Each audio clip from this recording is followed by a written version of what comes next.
podemos ir sentando y...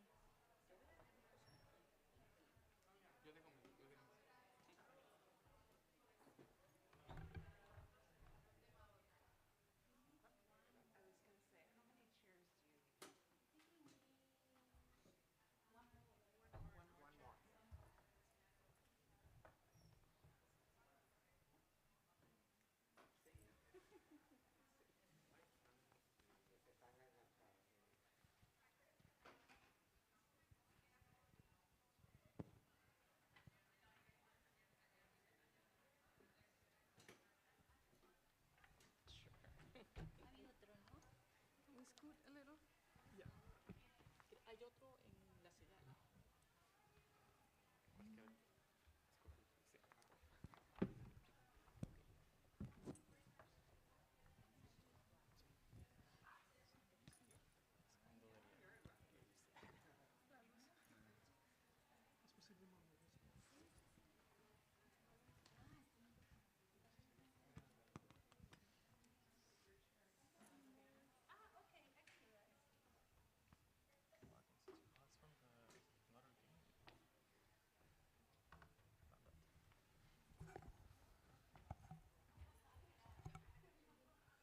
Hi, good morning. Good morning, Lhasa. And I'm Javier. It's after, yeah, really? It's afternoon. Okay, good afternoon, Lhasa. I'm Javier Guerrero. I'm professor of Latin American Studies at Princeton University and the current president of LASA. And I'm only happy, to say hello and to introduce this presidential panel. And the title is Moving Kitchens, Cocinas en Movimiento, Food and Migration from Local and Global Perspectives. And I would like to thank, of course, the Calyx Institute and, of course, my dear friend, Vanessa Miseres, who will be, and colleague, friend and colleague, Vanessa Miseres, who will be, in charge of this presidential panel. Thank you very much and welcome to you all.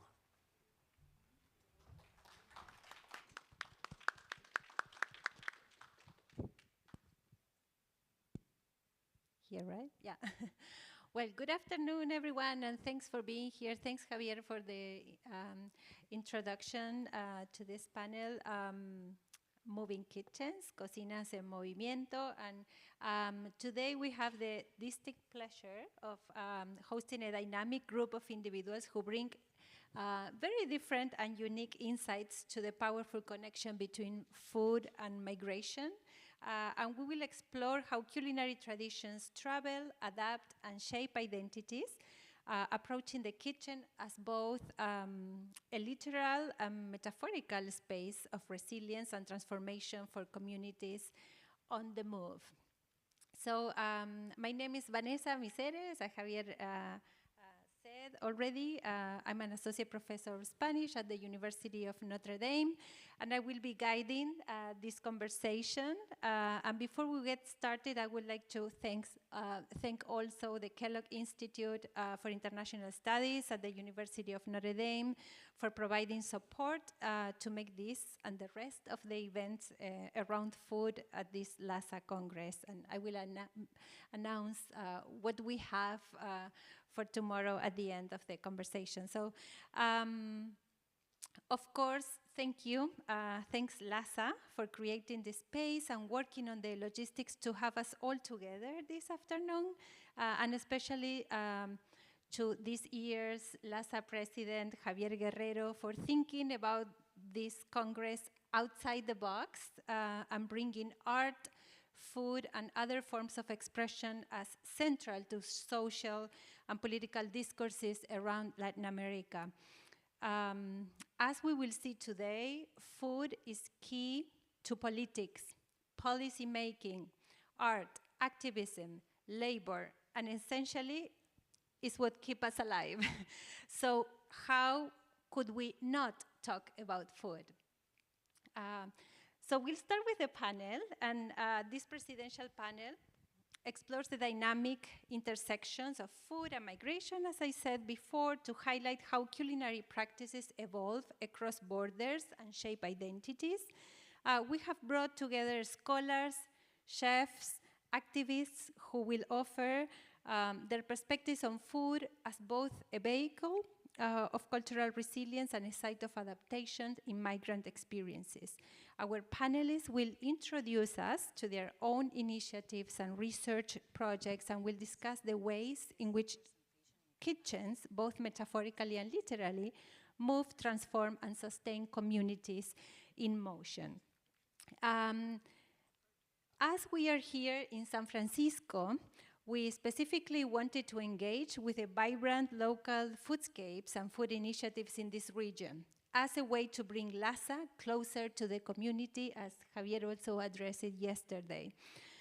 Finally, in a context where migration is often framed as a threat, our reflections today underscore the vital importance of examining migration through the lens of food, which offers a fresh and nuanced perspective of its profound cultural contributions and human dimensions. So we will start with a round of introductions, and I think it's better if we do it in the first person. And so we start with Emmanuel, if it's okay. Emmanuel is chef, Emmanuel Galvan, and you are the driving force behind Bolita Masa.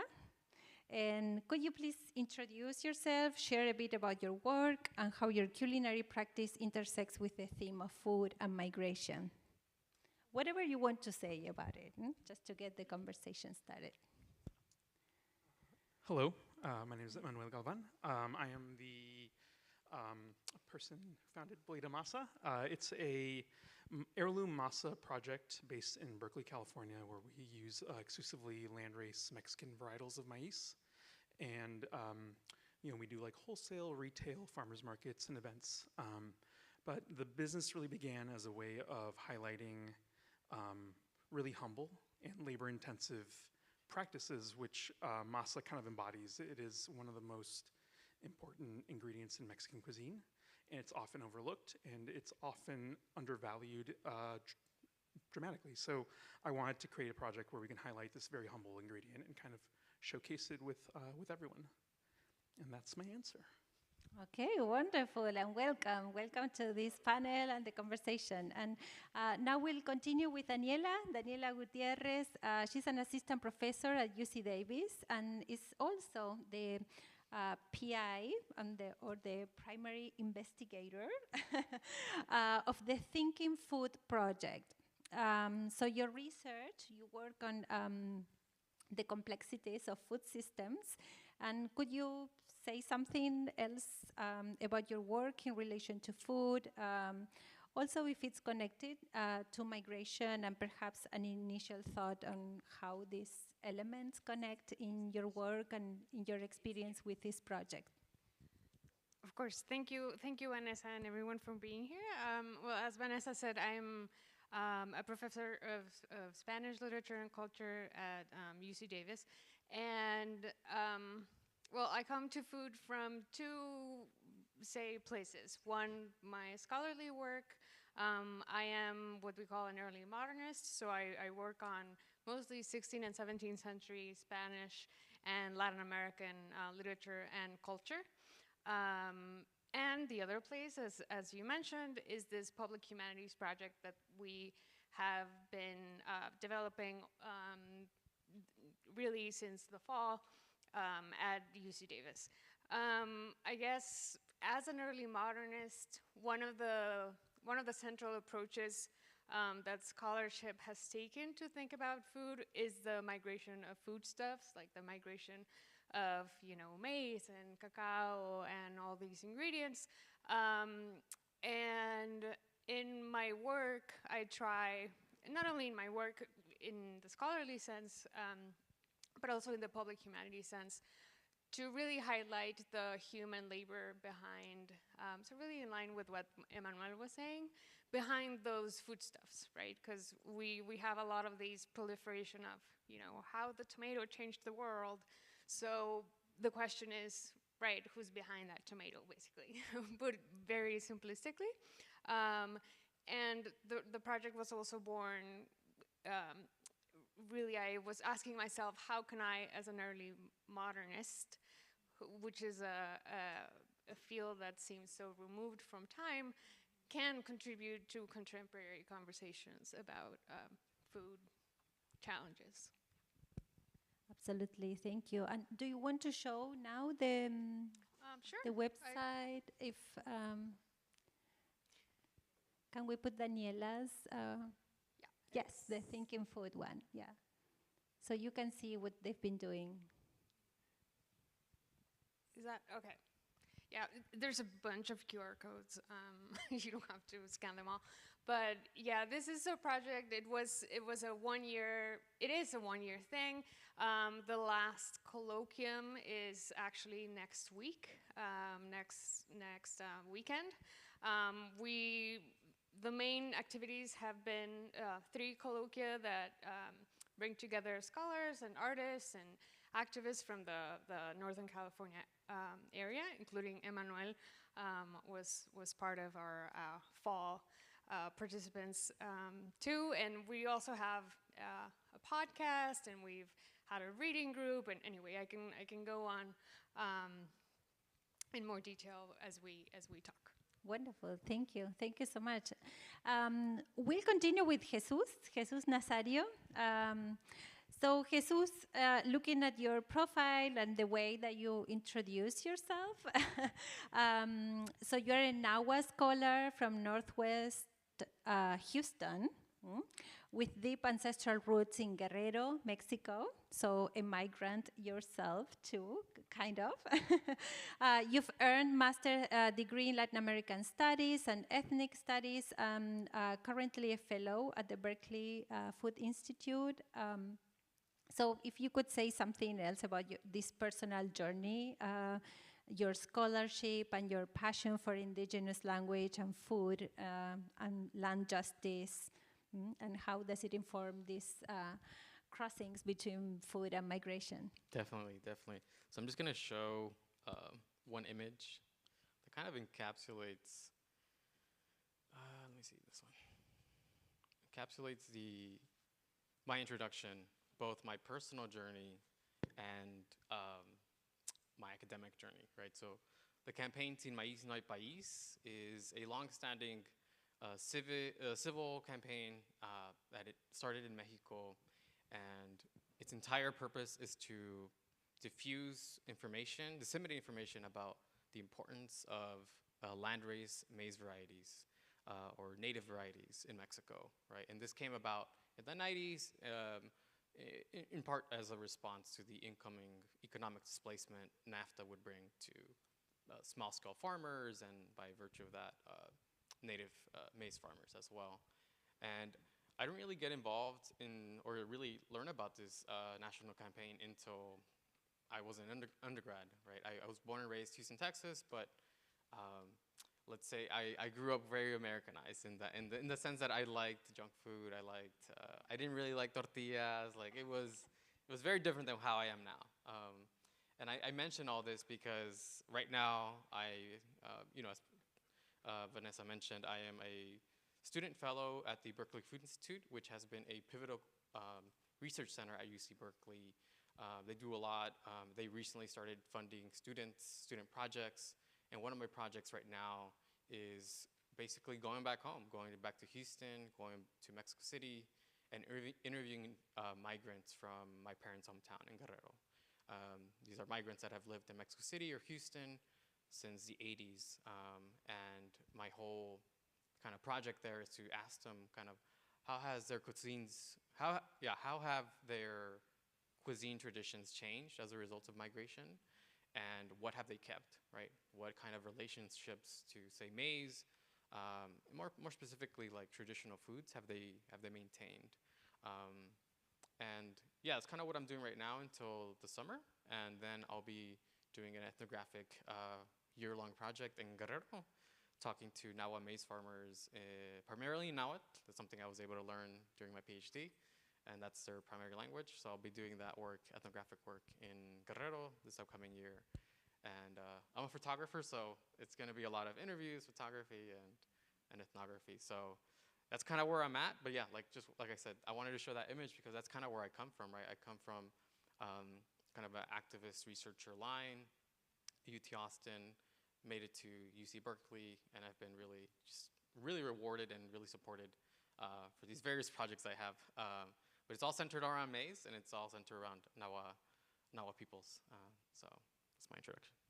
Thank you, Jesus. And now we have Emiliana Puyana. Emiliana is the program director of at La Cocina, and she will tell us a little bit more about what La Cocina is. And you work directly with entrepreneurs, many of whom, the majority we learned yesterday, because I want to also say that Emiliana yesterday was, during yesterday and also Thursday, she was in charge of the food tours that LASA offered to learn about the community and the Hispanic community working around food here in San Francisco. So you work with the majority of people who are immigrants in the culinary space. So could you tell us about this vital work of La Cocina, what it does, and how it reflects the movement and transformation of kitchens and culinary traditions? Sure, absolutely. Thank you for having me. So yeah, La Cocina is a nonprofit organization. We've been around in San Francisco for nearly 20 years. And our mission is to work with women who, from low-income backgrounds who are immigrant or from communities of color, and we support them in the process of formalizing food businesses. And we do this in a variety of different ways, but primarily through providing access to an affordable commercial kitchen space, access to industry-specific technical assistance, and also access to market opportunities. And you know, to me, really, La Cocina is a recognition that the playing field is not equal, and that for not just immigrants, but for communities of color and historically marginalized communities, making and selling food is a vehicle for economic development. And that's really what our work centers around, is how can we remove barriers, how can we try to mitigate risk as much as possible to ensure that folks who are historically left out of the equation have an opportunity to try. Well, thank you so much. And you see the website, that, and it has a lot of things to explore in there, including, I have to say, a wonderful, amazing cookbook that you published a few years ago, right? About 6 years ago, yeah, La Cocina, Recipes in Pursuit of the American Dream. It's a really wonderful cookbook. Yeah, so I invite you to look into it and get your own copy. So I have a few topics, themes that we can start discussing, like taking turns and also asking questions to our among us if you want to at this point or at the end. And we'll also have time, of course, for questions and comments from the audience also at the end. So we're going to start with exploring the movement and transformation of food. So building on these introductions that you have offered us, let's get into the central idea of moving kitchens.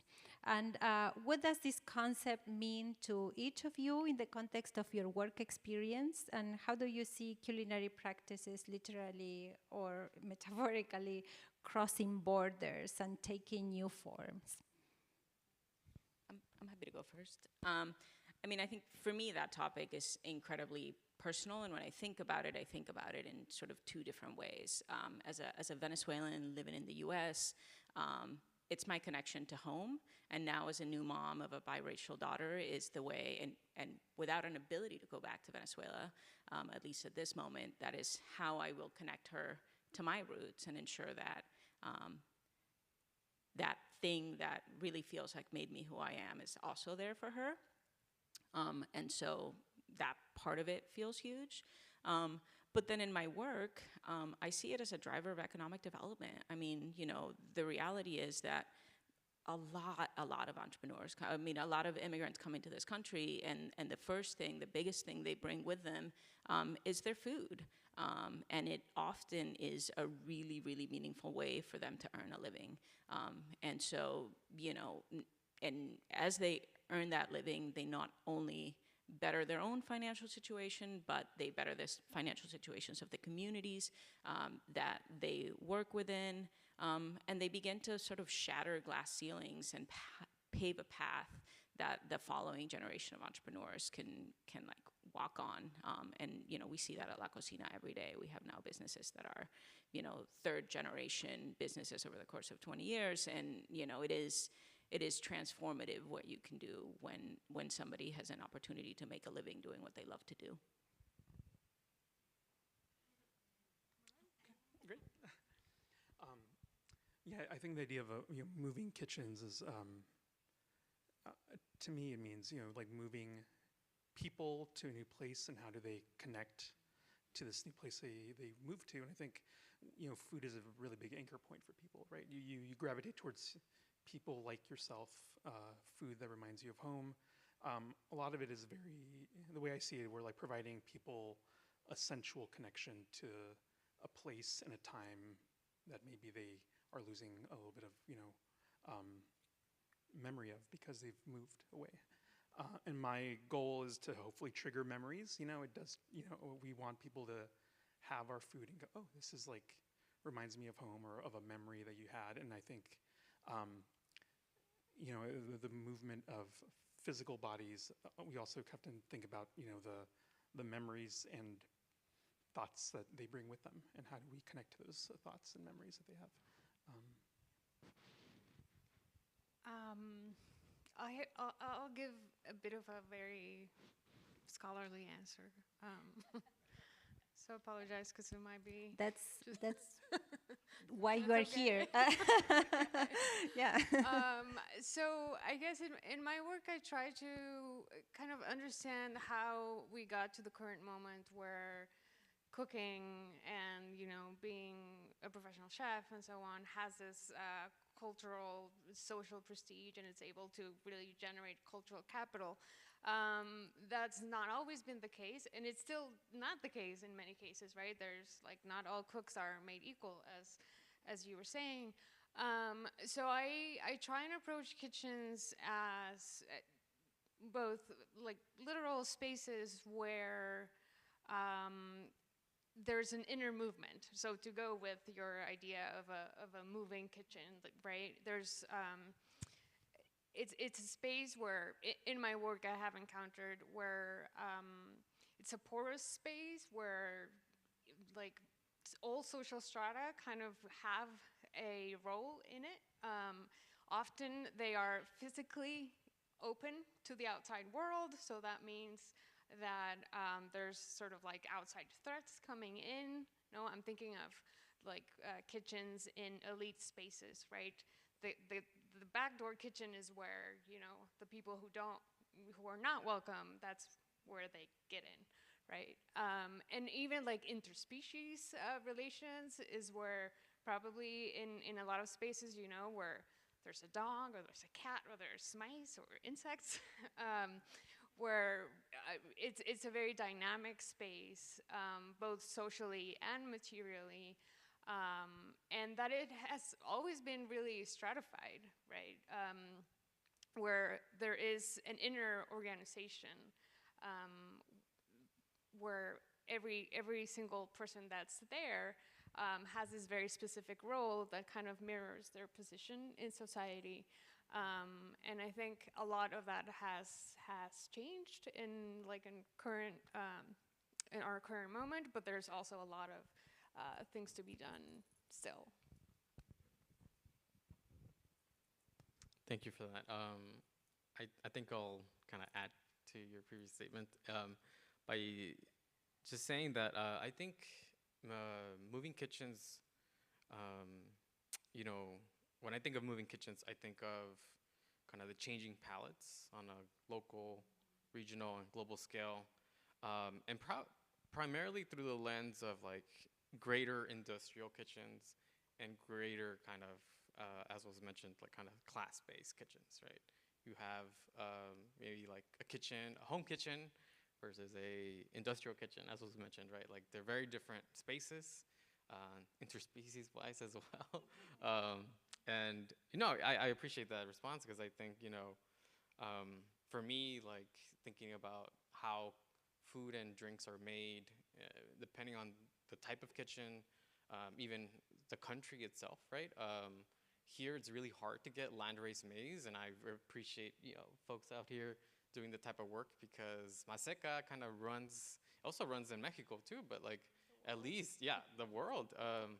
And like Maseca itself is it's more than just a flour maize company at this point. And any type of project that tries to challenge that, I'm all for. And but yeah, I think I bring that up because Maseca, although it's not like an ultra processed food, there is the encroachment of, say, junk food, American food, entering Mexico, right? I think of Alicia Galvez's book, Eating NAFTA, that really, she makes an eloquent argument around that and how these type of like more heritage foods, land-raised, maize tortillas becoming kind of being elevated by elite chefs, both in Mexico and elsewhere, but also just kind of how there's that class difference now. Yeah, I think of that when I hear moving kitchens, I think about that type of kitchen, more or less it's an appropriation of indigenous knowledge, indigenous foodways, and it's one of the reasons why I'm doing the work I do, because it's like, I think in terms of valuing the people that do it, it's also valuing kind of the long and slow relationships that are embedded in these type of cuisines, in certain cuisines at least. And I'm thinking about, again, making masa is, on a non-industrial level, it's an extremely labor-intensive practice, and part of the reason why, it's also really hard to do, say, in the U.S., because folks don't have the time, or you need the help, like, say, of an industrial kitchen. So anyway, I appreciate the question, and it's my 2 cents. Well, thank you. And I know I have, from your responses, lots of other thoughts to continue the conversation. And I'm pretty sure that you also do. So we'll leave it there, but we can go back to many of the things that you were mentioning, especially the idea of the stratification of the moving kitchen and the hierarchies that can also imply. Yesterday, we were at the food tour with Emiliana, and Emiliana was also explaining us how another model, an alternative model of these hierarchies in the kitchen is possible, maybe, and they're trying, and maybe you can tell us a little bit more later. And also, the panel description highlighted the idea of having local and global perspectives. So I also wanted to ask you, how do you see this interplay between these scales in the context of food and migration, like the local? Can you be local and global at the same time? And are there examples of local initiatives that have like broader and global implications, or vice versa? And Jesus was mentioning Maseca, and it's an example of the globality of food. And how do you see this interplay in your work, in your research, or in your everyday practice?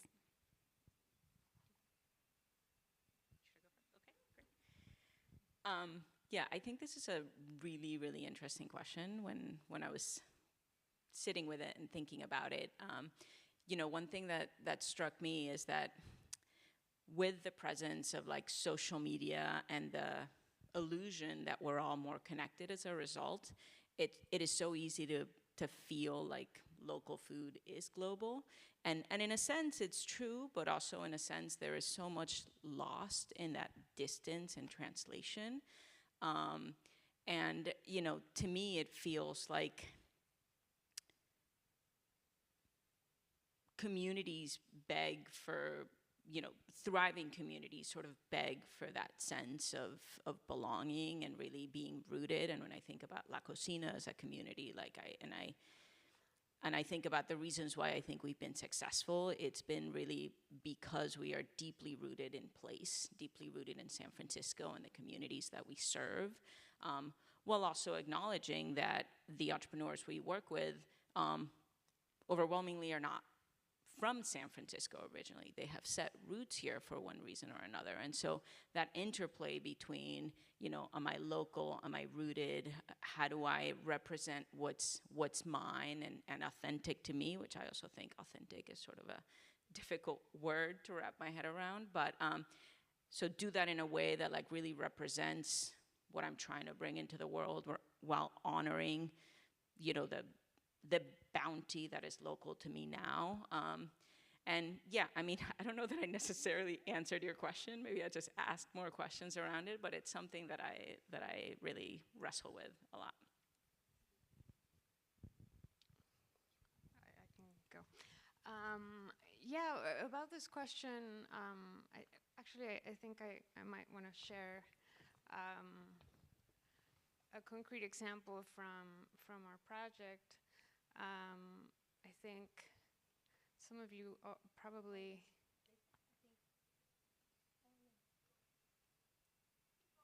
Yeah. So as part of the activities we've had in the project, you all are connected, obviously. In November, we invited Fabiola Santiago, who is a Zapotec activist based here in the Bay Area, to do a mezcal tasting at UC Davis. And for those of you who might not know, UC Davis is very known for its wine and beer and the ag school that's really big on food science. So we held this mezcal tasting in this very scientific space. And Fabiola, this was, by the way, one day after the election results.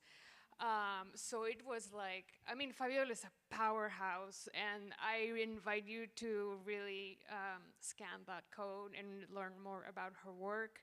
She, Mi Oaxaca is a project, I'm probably not gonna make it justice, but that really tries to highlight indigenous foodways in the context of the mezcal boom worldwide, right? So mezcal has become this really trendy, cool beverage, and yet the production and the producers of mezcal are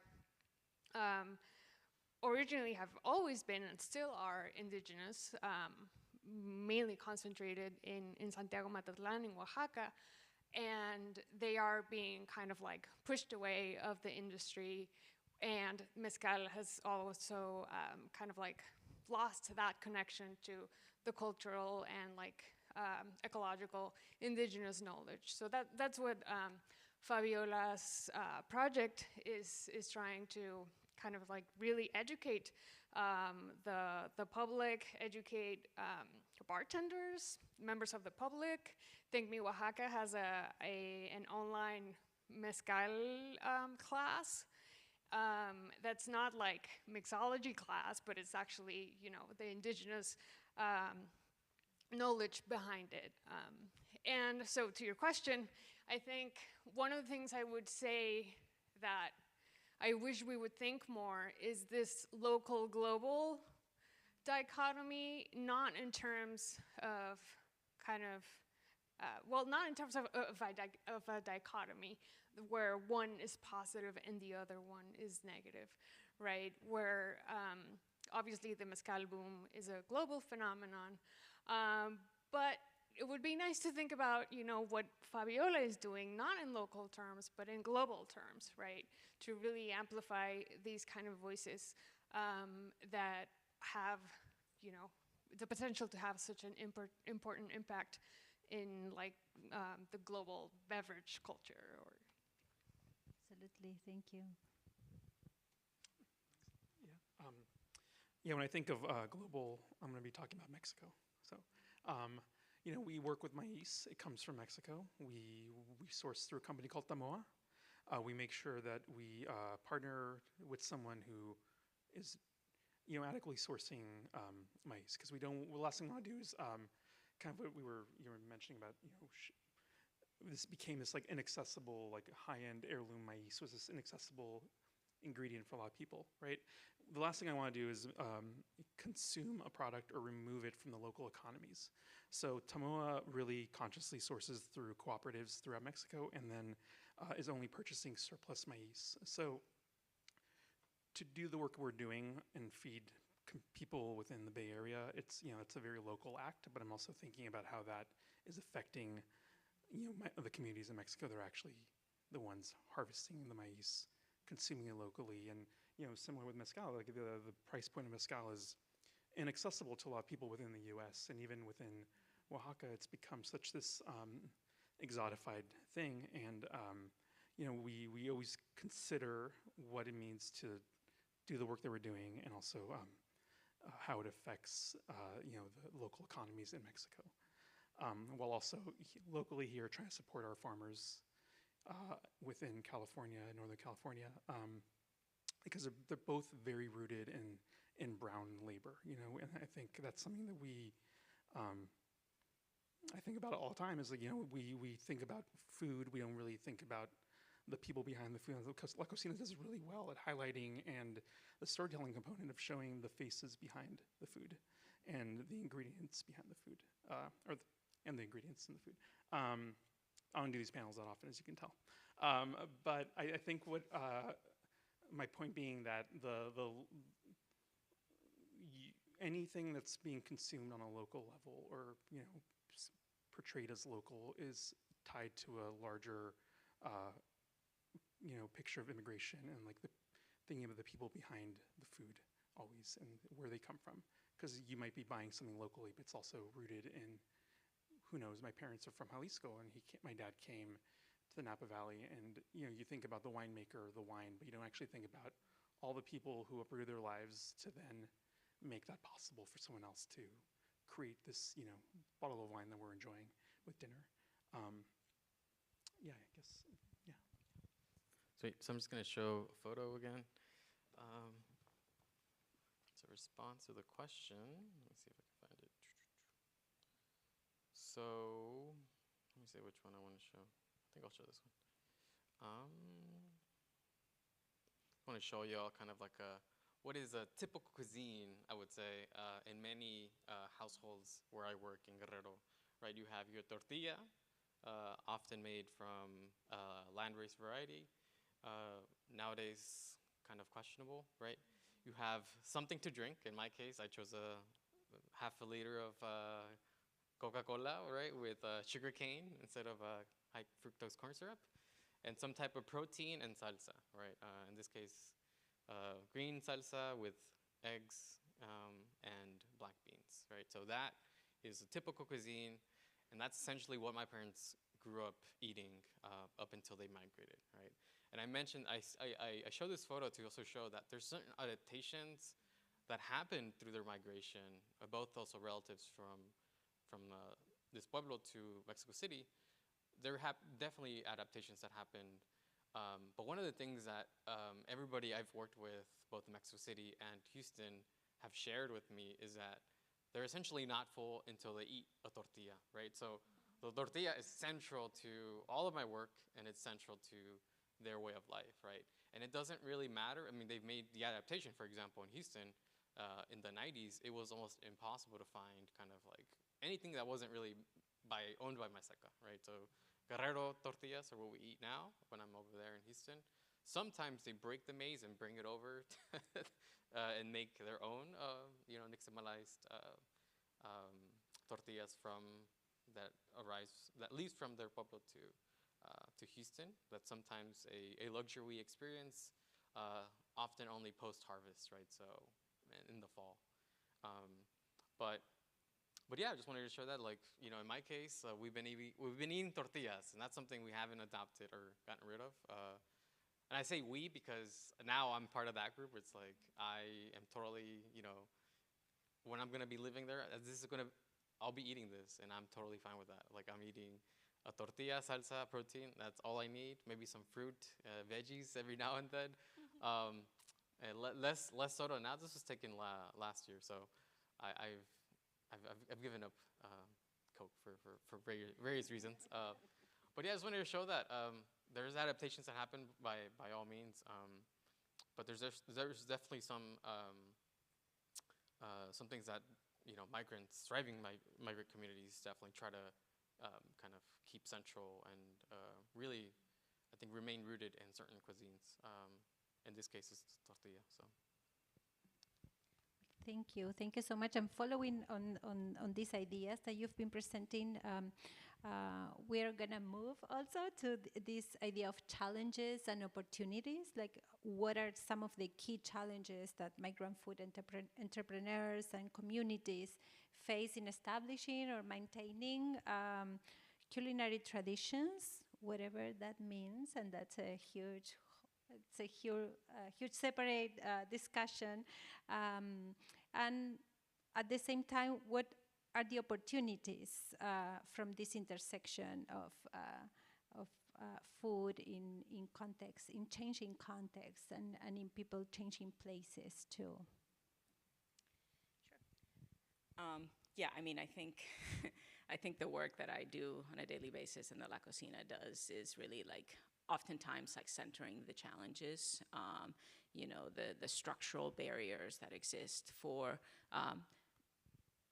small business owners, I think across the board, but more specifically to business owners that come from communities of color or immigrant communities. You know, and those are anything from permitting systems that aren't inclusive enough so that a variety of businesses can exist. That is lack of access to capital.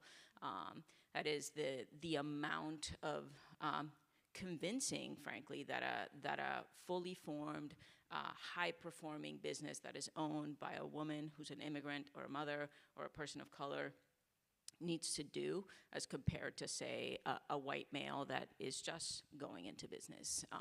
So those are some of like the barriers that I see at that level. And then separately than that, and I think this has changed over recent years somewhat, but there's so much room for growth here as well, is representation. You know, so much of what we try to do at La Cocina, and I think you spoke to it, so is really making sure that the entrepreneur is front and center. Like this idea of like we don't buy into the idea of like elevating food or elevating entrepreneurs. We don't buy into the idea of empowering people. The women that come to La Cocina are full of power. They arrived at the doors of La Cocina because they had enough power to see where they wanted to go and find who might support them in getting there. And you know, media is just now, I think, really starting to catch up and highlight these sort of stories that shift the narrative away from, I can't remember if it was Jesus who you maybe spoke to, like cultural appropriation.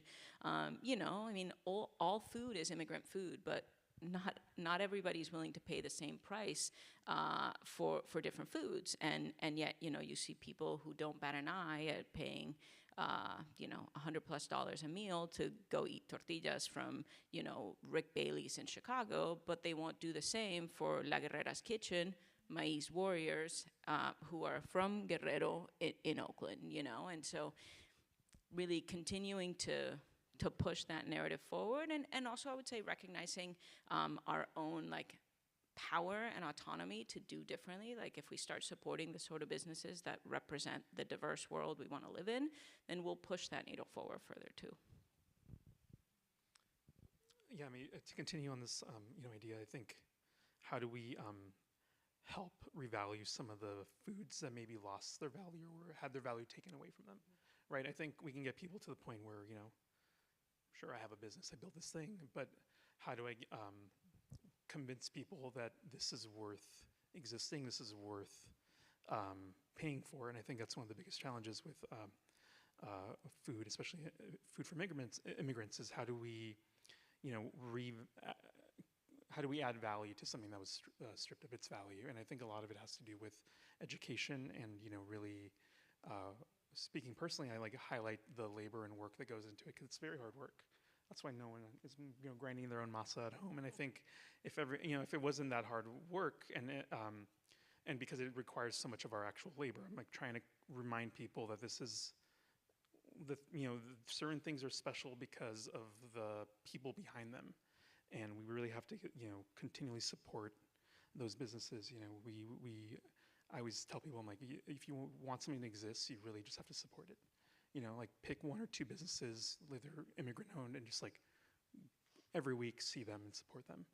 And I think that's kind of, yeah, and tell your friends about them. How do you share the importance of masa? And, you know, I think we're all doing very important work by like highlighting, you know, things that you find you're passionate about. And this is part of, you know, how we combat some of that devaluing. We're here and promoting it. So obviously I'm not a food entrepreneur or anything like it, but I do want to say from the point of view of academia,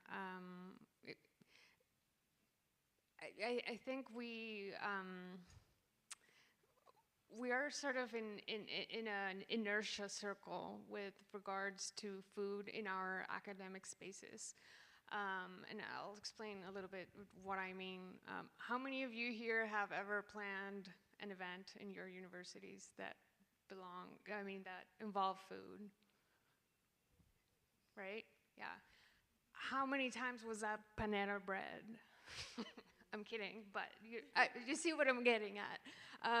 So one of the challenges that we had when planning a lot of these events was precisely how to source our food very intentionally within the boundaries of university bureaucracy, especially at a UC system. Or other public universities.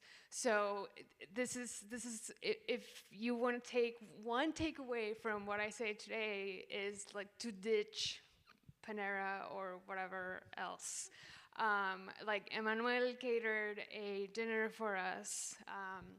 For instance, we wanted to bring mezcal, and we wanted to be, you know, coherent and really not just preach, but practice what we were kind of trying to communicate to our public. And of course, I was talking to Fabiola, and Fabiola was like, I can't give you a receipt because precisely there are structural challenges that prevent these producers to actually give a receipt. I was like, well, don't worry, I'll work it out, I'll figure it out. And so, you know, it takes kind of reimagining our relationships with the institution. We had to do all these like acrobacies of reframing. Oh, it's not a caterer. It's not a caterer, it's a workshop that involves food and so on and so forth. But really, and I can't really explain how big the impact of having intentional food in our events really changes the dynamic, because then eating is not just like, oh, I'm hungry in between panels, but it's actually, you know, it prompts conversation, it's part of the dialogue, it's part of the exchange. So I just wanted to highlight, of course, Emmanuel's work, that they catered a beautiful dinner for us. And also Eric Martinez Crispin Supper Club in Sacramento.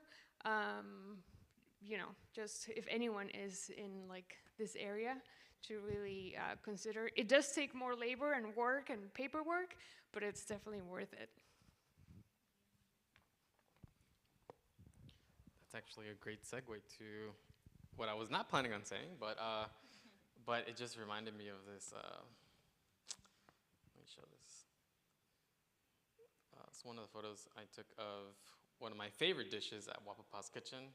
It's a green mole dish. It's amazing. It reminds me of a dish made by my relatives in Guerrero, very similar, without the mushrooms.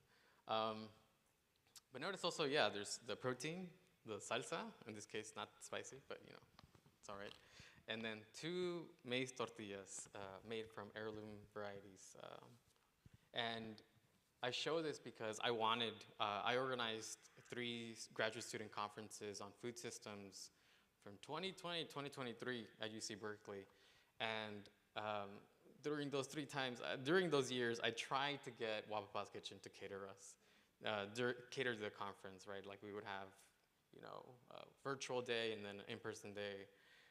And the in-person day was just always so difficult to get, you know. I try to get just an indigenous chef, right? Cafe Alone is another indigenous restaurant with indigenous chefs. Also impossible to get.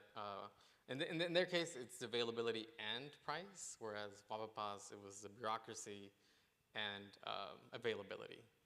We could not, like fortunately for them, right, they are very busy, right, and catering, it's just, you need like 6 weeks plus, right? As best as I try to organize, you know, I couldn't secure that.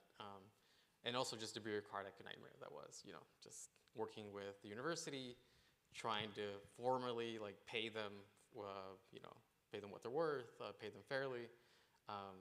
That was also just very difficult, and that's, but I think what was, I mentioned this case because that's like, it's a challenge for sure, but the fact that I was even able to, say, organize these conferences with support from various campus organizations, including the Berkeley Food Institute, was an opportunity to just bring people together, talk about, you know, different, you know, I think I try to center indigenous and Black food system knowledge, right, people as well. And that was the opportunity that I was able to also get somebody else to kind of take over that legacy of just trying to bring people together over food, over research, and policy interventions. And you know, I think those are things that we can do depending where we're at. There are different interventions we can all make. But I also will say there are a lot of challenges when trying to deal with the industrial food system, right? In regards to maize, native farmers, land-raised farmers are, it's a very difficult practice economically, right? If it weren't for migrants, for example, that left the pueblo where I work to, say, a city, be it somewhere in Mexico or the US, a lot of farmers that are native maize farmers would not be able to, you know, essentially continue their practice because they don't receive support, or if they do receive support, limited support from the Mexican government. And there's also just a growing cost to growing maize, right? We live in a wage economy, you know, wage labor economy, and people have to work. There's, you know, there's not enough maize production to facilitate kind of, or to sustain off-farm labor, right? You need off-farm labor nowadays. And there's nobody that I work with today that only farms maize. It's a foregone lifestyle for many folks.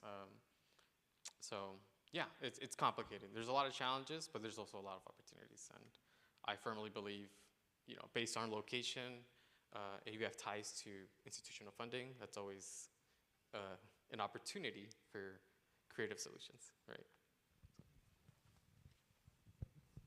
Well, thank you. And just to start closing and leaving space for your questions and comments, well, Daniela was mentioning a few minutes ago the elections results, and I'm thinking about the future and the future of our thinking and practices on food and how migration and migrant food is perceived. What do you see? How do you see it, and what ideas do you have about it? And also, would you ask a question to each other if you have a question to someone in the panel? That's a hard question. I'm trying to remain positive and hopeful, but finding it increasingly harder to do so. You know, I'm originally from Venezuela. I feel like, I left one country, and I'm having a strange sense of deja vu. And that's a hard thing to reconcile when I've built a life. And, I think nothing, and certainly no country, is perfect. And the US has always had many challenges, but it has also been a place of room. I don't believe in the American dream, but I do believe in the idea that, within reason, people have room to build something, small, large, medium, I don't know, but a thing. And I question that now. And so, I think I'm surrounded these days by a lot of amazingly strong women who have really struggled over the last 5 years. The pandemic hit the restaurant industry like very few other industries, and San Francisco has not recovered. Certainly not in the restaurant industry, and certainly not in many other areas of business. And so it's increasingly difficult to be optimistic, which I wish was not my answer, but sadly it is my answer. Yeah.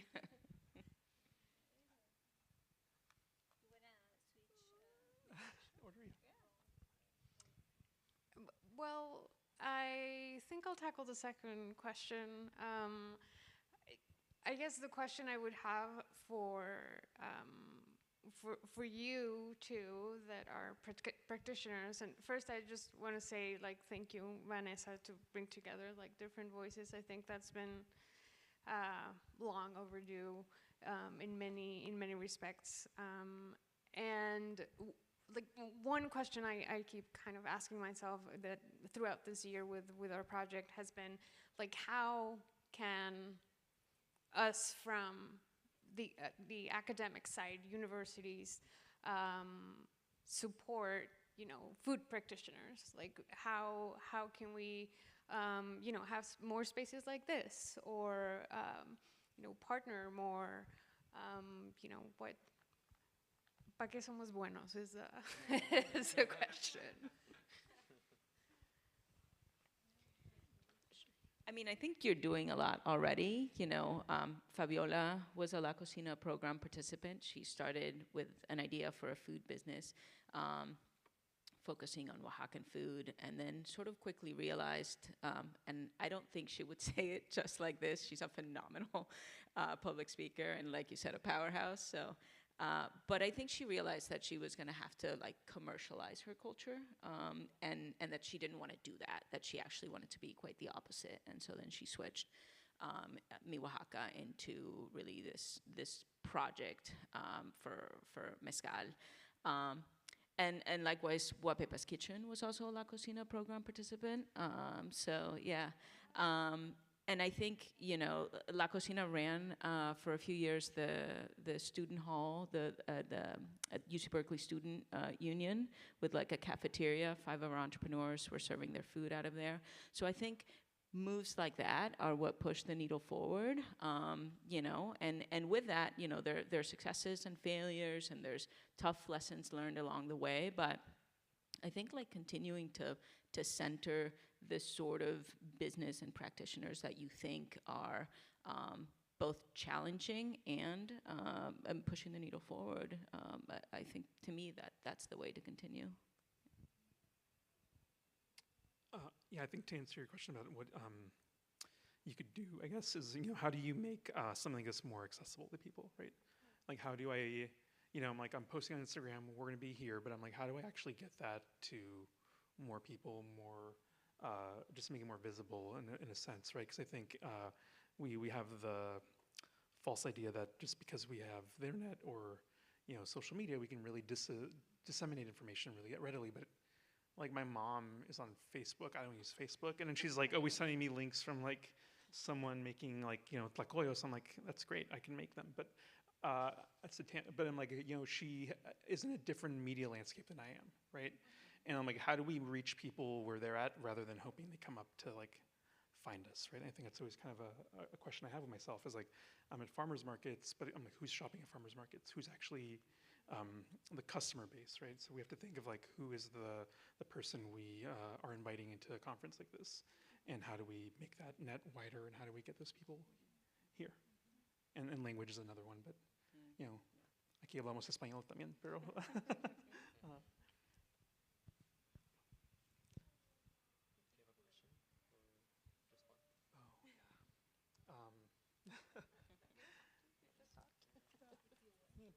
A little break. Yeah. So I think regarding the first question, I think it's now in regards to supporting, you know, I think supporting ethnic foods, right, and helping, you know, I think food businesses that value kind of more local or I guess grounded ways of producing the food, right, or maintaining a cultural signifier to their food products is just paramount right now. If that's the route you choose to go to, because I think there's the other thing that, in terms of going back to the previous question regarding opportunities, there's certainly an untapped potential regarding like communal kitchens, right, in terms of bringing back that cultural practice of, say, you know, multi-generational gatherings, right, around food. I mean, that's what I grew up with, and that's something that definitely is a lot more difficult to practice nowadays. You know, where we had relatives from, you know, I grew up with a bunch of Nawa migrant families, so that was my lifestyle up until I left to UT Austin, and then reverse culture shock. But I mean, I think about communal kitchens, and I think about just this, you know, just gathering. You know, in my case, it was relatives, but it doesn't have to be, right? It can be extended families. It can be somebody, you know, 1 week producing, cooking a whole, I don't know, a whole feast for their neighbors, right? It could be using cultural centers if there are, I'm not sure, industrial kitchens as well for the community, right? Like having free or reduced, you know, like events, right? Where, yeah, like maybe, yeah, just really being creative regarding the resources we have, right? And kind of really centering comunalidad, right? In this context, in this moment. So I say that as somebody that's not gonna be here the next year, but hey, like, this is what you know, this is a utopic vision and something I will certainly work towards, you know, be a hero over there. So, yeah. Kind of off of your answer there, I think there's the idea of like molinos in Mexico where it was a place of community, a gathering place. You know, people would cook their nixtamal at home, bring it to molino, it'd be a central little gathering place. I love the idea of having like a community molino. My friend Luna in Austin's actually doing a project like that, and it's purely on the, yeah, it's like, it's hard to do in the Bay Area because it's like permitting and things. I can't actually have people who are my employees in my kitchen cooking food and touching the things, and it's like a lot of constraints there, right? But I think in terms of, you know, the future of food, I do feel like a cooperative model of some sort where we're giving kind of ownership to the people and the workers, I think is my utopic vision, I guess, is how do we, you know, give, you know, I think of my parents a lot. My dad's been working the same winery for 30 plus years, same winery group. He's gone up in, you know, different jobs in there, but he has like zero ownership over the actual, you know, like ownership over the work, ownership over his staff and employees, but he doesn't actually have like actual stake in something he helped build, right? So how do we give our employees, our coworkers, our team members like some of that? And I'm like, you know, we're like a 2-person team, and we're like, I don't know, like our staff Jay's here. Hi Jay. I'm like, how do we always, you know, like whenever we bring someone on board, how do we like actually, you know, bring them into an environment that's like them, like it's open for them to acquire skills. How do we help people help themselves, I guess, and hopefully give them something in return. And I would love to have some sort of cooperative model at some point. I think giving workers ownership is maybe a future that we can all get behind. Co-ops. I don't know. Workers unite. I think we are getting to the final stage of this panel, and for that, we would love to hear from you. Questions, comments, after hearing these wonderful panelists and different perspectives. Thank you. We can give them an applause, of course. And we have a question already from the streaming. So someone is asking about how could we support food sovereignty systems that represent resistance, well, we were just talking about that, in the face of growing agribusiness in Latin America. That's a tough one, a good one, and yeah. Anyone else want to ask, and then we can answer. You can pick your question to answer.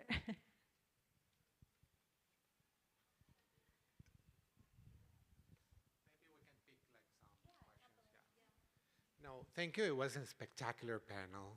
I loved it. And I have a question that you already addressed, but I want to emphasize the question.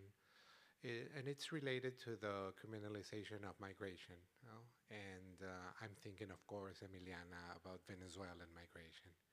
And I would like to know more about the impact on food businesses now. And also, it's interesting that in the 5 years ago, or maybe 10 years ago, you know, Venezuelan food was not popular here. And now it's, it's becoming more popular than ever now. And even, you know, transforming, you know, Venezuelan gastronomy from the United States going back to Venezuela. So it's a question, you know, a broad question about, you know, migration and criminalizations of, about food and criminalization of migration. And also would like to know more about the tariffs and the impact on your businesses and or your scholarship in a way, you know, and also inflation. You know? There are many things. You know, the current economy is tough. You know, I imagine that for entrepreneurs and. But thank you. Yeah, maybe you can.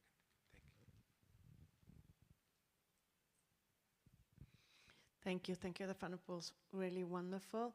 I wanted to ask you about, yesterday we had a panel in the morning from groups of cultural activists like Calle 24, the Mission Center, and all of them are involved with this idea of sort of social justice with a cultural band.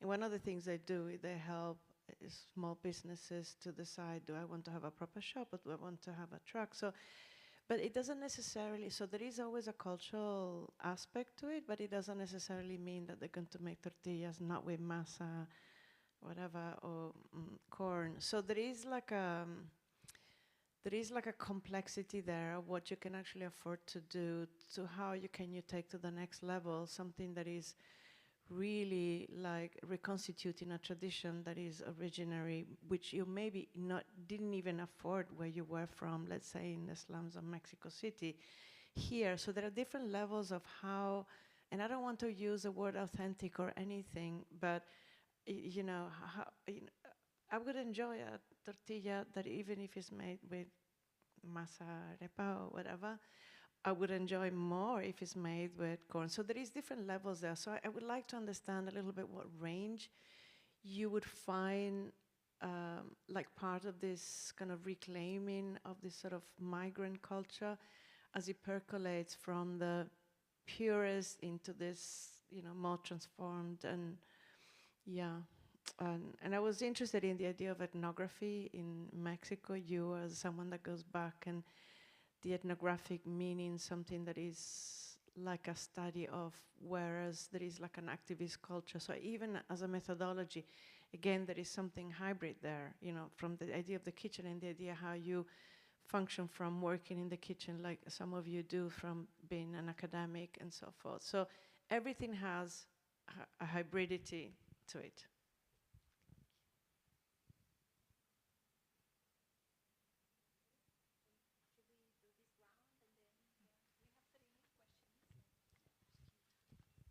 yeah. So we have, 15 minutes, right? 53, yeah.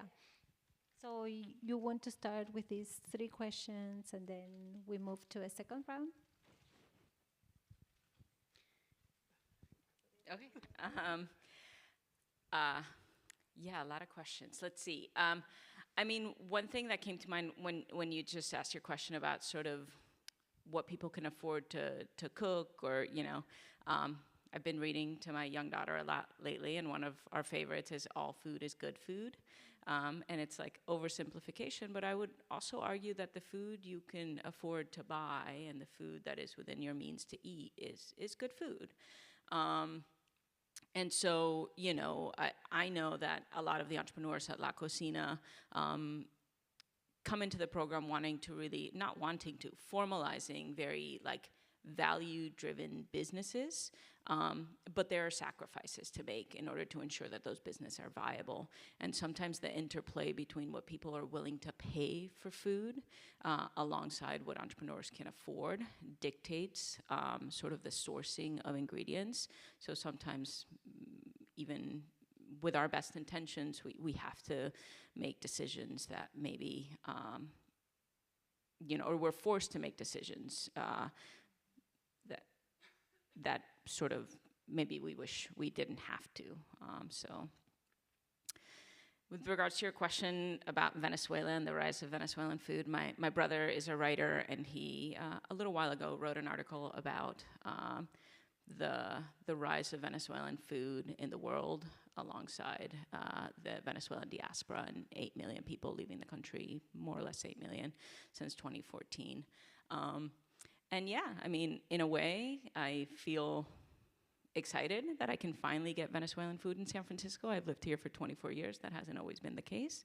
And now, you know, on my walk to work, there's an informal street vendor or 2 that sell arepas and empanadas right down the street. And I can listen to the Venezuelan accent that I love, you know, from motorizados sitting near the lady selling food. And that's beautiful, and it's extremely sad, you know.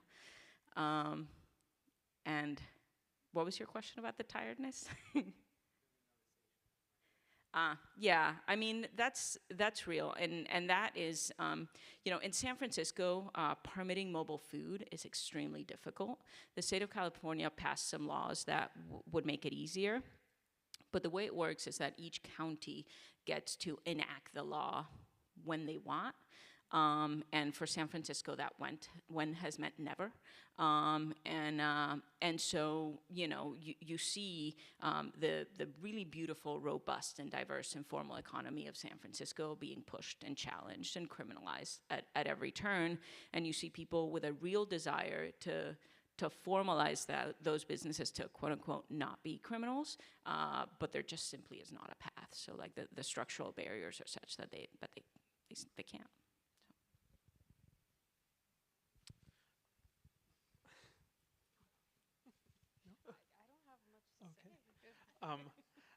Yeah, in regards to your question about, you know, wanting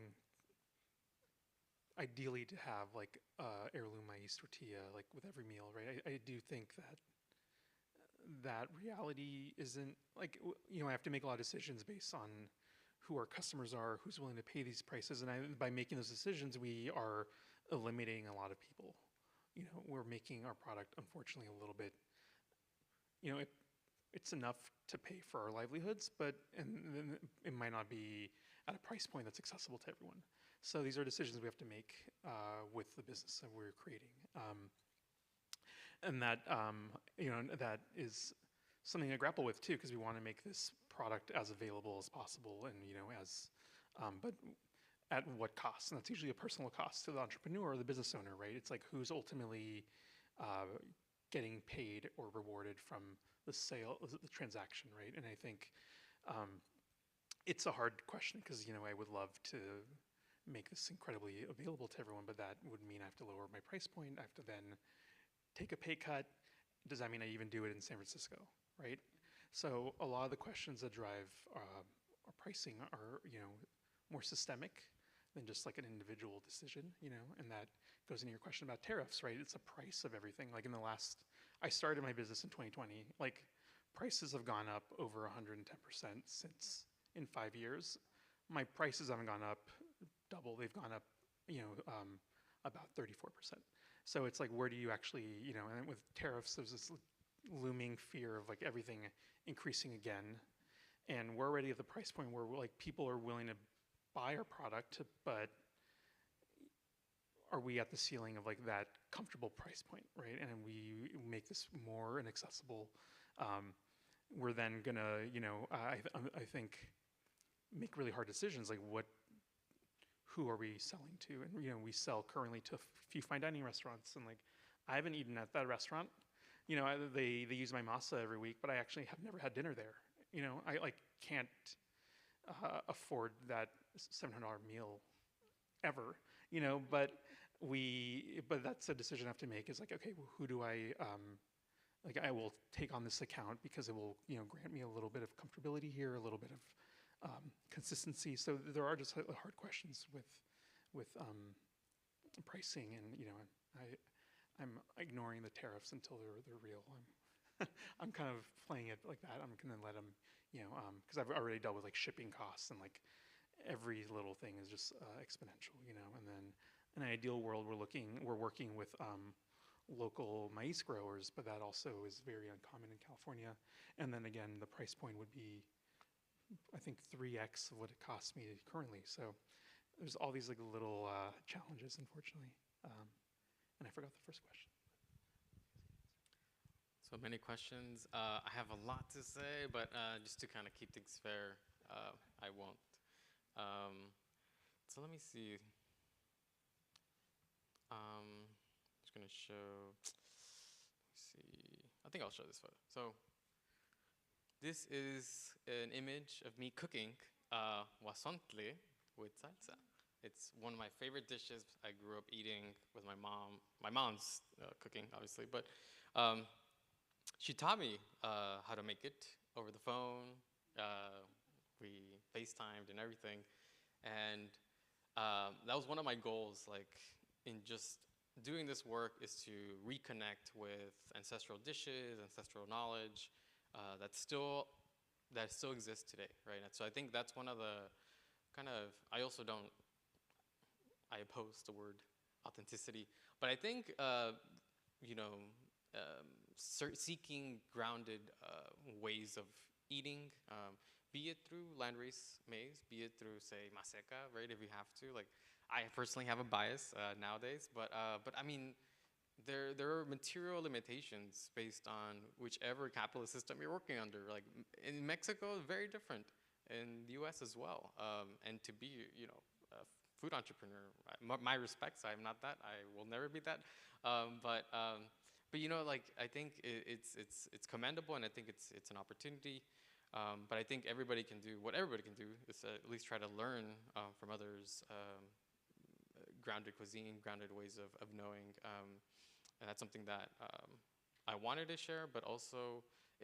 Slightly in response to the first question, right? What do we do regarding food sovereignty, and how do we amplify that in Latin America? Amazing question. Very hard to respond because, in Mexico, it depends on, if we're looking at maize, it looks at revitalizing indigenous maize. It means many of us going back to the field and growing maize because hybrid maize varieties, we didn't talk about that, that's kind of the standard now, right? GM maize varieties, which is standard here in the US, would essentially displace and in many cases make it really hard to even grow native varieties if they are commercialized in Mexico, which to this day they're not, thankfully, only in commercial plots and mostly in the north. But yeah, so looking at the maize kind of supply chain in Mexico.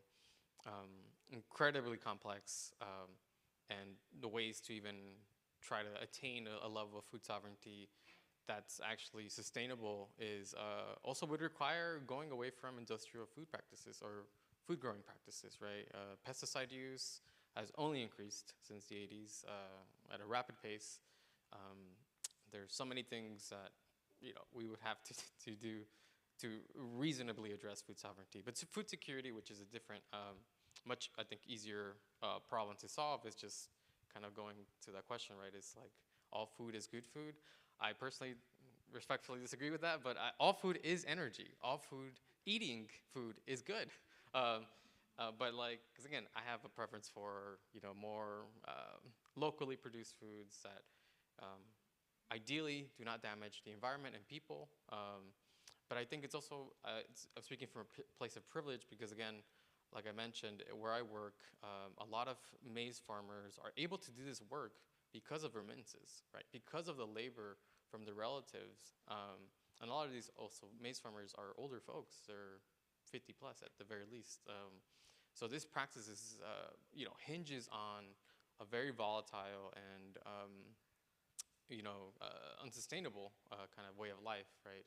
If people don't pick up, younger people don't pick up this practice, and if in general, on a global and national scale, it's taken up, right? I think there's an opportunity in California for sure, in terms of like, you know, thankfully corn in California is it's not a specialty crop, so, you know, not many people are doing it, right? So it's also really expensive to, you know, grow anything here. But I mentioned that because it's yeah, I think of it as an opportunity. It's a really expensive one, and if we're able to somehow devoid farming from commodity food chains, you know, we don't have to worry about the price, right? We just have to worry about the labor, and among other things.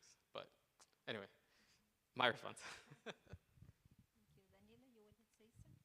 You want to add something? And yeah.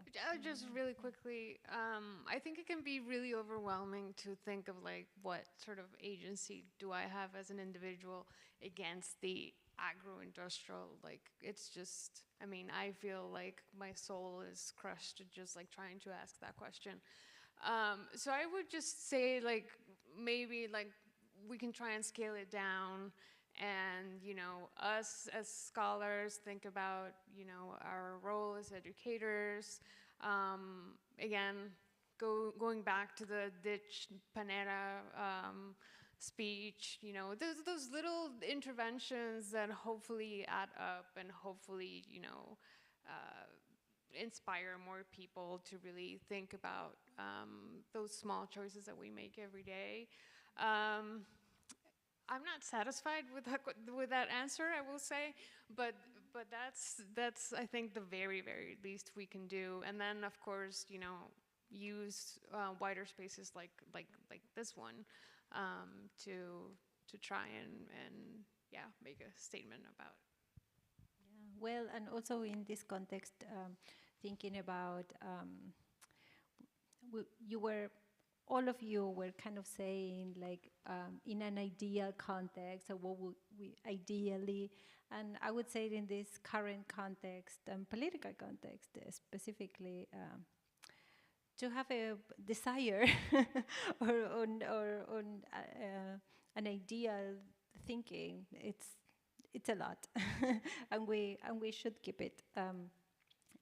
So I would like to thank you. We only have 4 more minutes, so I think we just say thank you. Thanks for your participation, your willingness again to do this crossing boundaries, and also moving ourselves, like the moving kitchens. I think it's also like a reciprocal. The kitchens move, but the kitchens also move us, and you were willing to make that move and to dialogue this afternoon. So thank you so much. Thank you for being here. And just to close, I just want to announce that tomorrow we will have a workshop on recipe writing and recipe and memory, and we'll do a lot with our hands, and we'll practice and we'll write, and we'll think about food also from different perspectives and from the creative side as well.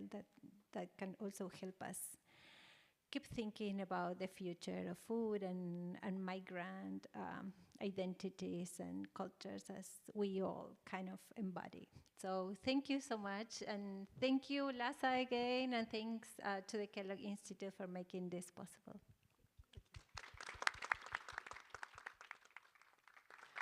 And we can hang around for 2 more minutes if you want to have some informal conversation. Thank you. We need a Lhasa cookbook. Yes.